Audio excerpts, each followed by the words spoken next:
Welcome back to another video. If you are new, thank you for joining us for another video. We appreciate it so much. And if you are returning, welcome. Hey. We love you. We glad you came back for another video. I'm Jasmine. And I'm Dave. And this is Engineered by God. Today we're going to be talking about... sex. Yes.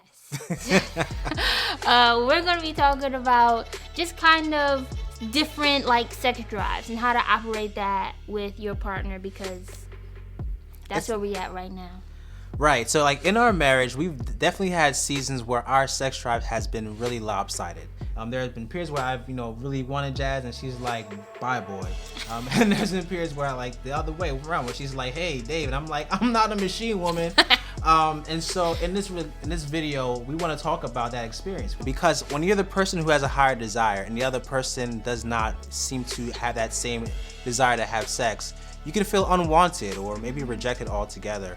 But if you're the person with the lower desire, maybe you might feel a little pressured, because it's like, again, you want to do this again? And I think in our culture, we've stereotypically seen this as a thing that men typically deal with, where they're the ones with the higher desire. But actually, that's not always true. Oftentimes, it can be the woman who has the higher desire. And when we push that stereotype, that narrative, it can make women who have a higher sex drive feel as if there's something wrong with them. Or men with lower sex drives feels like, hey, maybe I'm not right in some way. But that's not true, and we're going to talk about it. Yeah, and I think that it's just important to remember that we were all created differently. We're all unique, right? And I think that comes with our personalities and how we approach things and our sex drives. Right. It's not going to be the exact same, and that's okay. But I think that we have to remember to make sure we have what our mindset is when it comes to sex, right? And so we're Christian. We talk about a lot of times that I think the basis of, part of our Christian basis is kind of like this attitude of serving someone else, serving one another. So I think it's important when it comes to sex in your marriage to make sure that you're not approaching sex from a selfish kind of point of view, like it's all about pleasing me, pleasing myself, and getting what I want, but more so remembering it's also about your partner. You also want to satisfy your partner and make sure they're okay, and make sure you're satisfy their needs, right? Right. Because in 1 Corinthians 7, it talks about how as husbands and wives, my body now belongs to my wife and her belongs to me, and that we shouldn't deprive each other unless we consent to do that. And obviously we're not advocating to weaponize that verse to say, hey, you have to give me sex whenever I want, because that obviously just violates the ethic of love and really understanding and loving your partner. But at the same time, they're trying to understand that right now we're one body, and we want this body to be a healthy body, and trying to have those conversations and trying to understand the other person's perspective. You might not be there, but at least, begin bridging that gap with understanding. Yeah, and so one thing that we like to remember, we kind of learned this from the Love Hour podcast, but hey. Shout out, they probably don't even know who exists, but just the idea of when you're pushing the gas versus pushing the brakes. And so remembering what that was about is kind of like, what do you need to do? What does your partner need in order to get them ready for sex? That is going to be like, okay, I'm ready. Let's go. Let's push the gas. Let's get into it. And then what things kind of prevent your partner from wanting to have sex? So pushing the brakes, no, we got to stop. I'm not in the mood for that. And I think there's different things. A lot of times, especially stereotypical for women. Oh, if it's a messy house. Oh, if the kids are around, I don't want to have sex.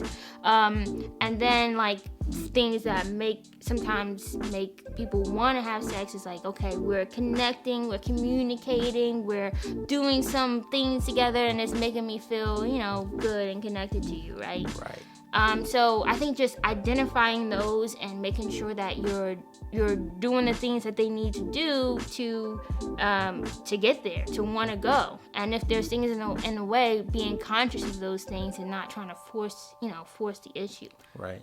Mm-hmm. Right. And another practical tip is to schedule sex. Yeah. I know that doesn't sound so sexy, but as adults, almost everything we do is on the calendar. almost every appointment, any, visit, conference, all that stuff is on the calendar. And I think sometimes the biggest thing that blocks sex, like in our marriage, for example, is just our mindset. Like 5 minutes before we go to bed, hey, you want to have sex? It's like, oh, I wasn't really like in that mind frame. And I think when you see something on the calendar a couple of days beforehand, maybe it can help you to get into that mindset before the moment arises. And so maybe, throughout those couple of days, both of you guys are more conscious of those pumps, those brakes, and gases. What do we call them? I don't know. Starts and stops, whatever you want to call them, right? Yeah. But you're more conscious of it because you see it on the calendar. Hey, 3 days from now, we're supposed to be spending some intimate time together. Let's make sure all those things that will get in the way, we create space so that we can connect. Right. Yeah. And so it kind of sounds like basically not very romantic at all, but you can make it fun, Right. Like, this is sex day. Every Wednesday is sex day, so we know. Right. And the cool thing about that too is like the more that you are in the routine of having sex, maybe you won't need it on the calendar anymore. Yeah, because that's true. you'll understand what type of things have worked for you in the past and just do them naturally. Right. Send some dirty texts just to make it fun and all that jazz. All the things people say. And finally, open communication. I want to say that whatever works for you this year might not work next year, and that's okay. But having that consistent open communication and understanding where your partner's at, understanding where you're at, because that matters as well, and then where you want to be. Right. But quick one for us. That's it.